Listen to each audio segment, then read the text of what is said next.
Problem: the length of a rectangular blackboard is 8 meter more than its breadth. If its length is increased by 7 meter and its breadth is decreased by 4 meter, its area remains unchanged. The length and breadth of the rectangular blackboard is. இப்போ rectangular பிளாக்போர்டோட length வந்து பிரெத்தை விட 8 metre வந்து அதிகமாக இருக்குது. இப்போ rectangular பிளாக்போர்டோட length வந்து 7 metre increase ஆகுது, breadth வந்து 4 மீட்டர் டிக்ரீஸ் ஆகும்போது அந்த ரெக்டாங்குலர் பிளாக்போர்டோட ஏரியா வந்து சேஞ்ச் ஆகாது. இப்போ length and breadth of the rectangular blackboard என்னன்னு சொல்லிட்டு கண்டுபிடிக்கணும். இப்போ அதான் கண்டுபிடிக்க போகிறோம். இப்போ பிரெத்தை லெட் எக்ஸ்னு எடுத்துக்க போகிறோம். அதான் இருக்கும் let breadth is equal to X மீட்டர்ன்ட்டு. இப்போ ரெக்டாங்குலர் பிளாக்போர்டோட லென்த் வந்து பிரெத்தை விட 8 மீட்டர் எக்ஸ்ட்ரா இருக்குமா, அப்போது லென்த்தை எக்ஸ் ப்ளஸ் 8 எழுதுவோமா, அதில் இருக்கும் then length is equal to X plus 8 மீட்டர்ன்ட்டு. இப்போ லென்த் வந்து 7 மீட்டர் இன்க்ரீஸ் ஆகும்போது பிரெத் வந்து 4 மீட்டர் டிக்ரீஸ் ஆகும்போது அந்த ரெக்டாங்குலர் பிளாக்போர்டோட ஏரியா வந்து சேஞ்ச் ஆகாதுன்னு கொடுத்துருக்கா.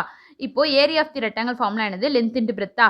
இப்போது லென்த்தை வந்து எக்ஸ் ப்ளஸ் 8 எடுத்திருக்கோம், பிரெத்தை வந்து எக்ஸ்னு எடுத்திருக்கோமா, அதான் எக்ஸ் ப்ளஸ் 8 இன்ட்டு எக்ஸ்னு எழுதியிருக்கோம் ஈக்குவல் டு. இப்போது லென்த் வந்து 7 மீட்டர் இன்க்ரீஸ் ஆகும் கொடுத்துருக்கா.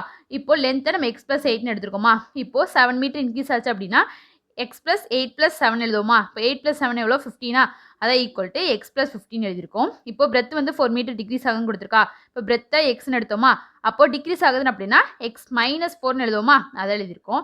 இப்போ இன்ட்டு பண்ண போகிறோம் X square plus 8x equal to, இப்போ உள்ள கொடுத்து இன்ட்டு பண்ணும்போது X square plus 15x minus 4x 15 4 60 அதை மைனஸ் 16 எழுதியிருக்கோம். இப்போ X square plus 8x equal to X square 15x minus 4x எவ்வளோ 11x அதை ப்ளஸ் 11x மைனஸ் 16 எழுதியிருக்கோம். இப்போ X square get cancel, 11x minus 8x எவ்வளோ 3x, அப்போ 3x ஈக்குவல் டு 60.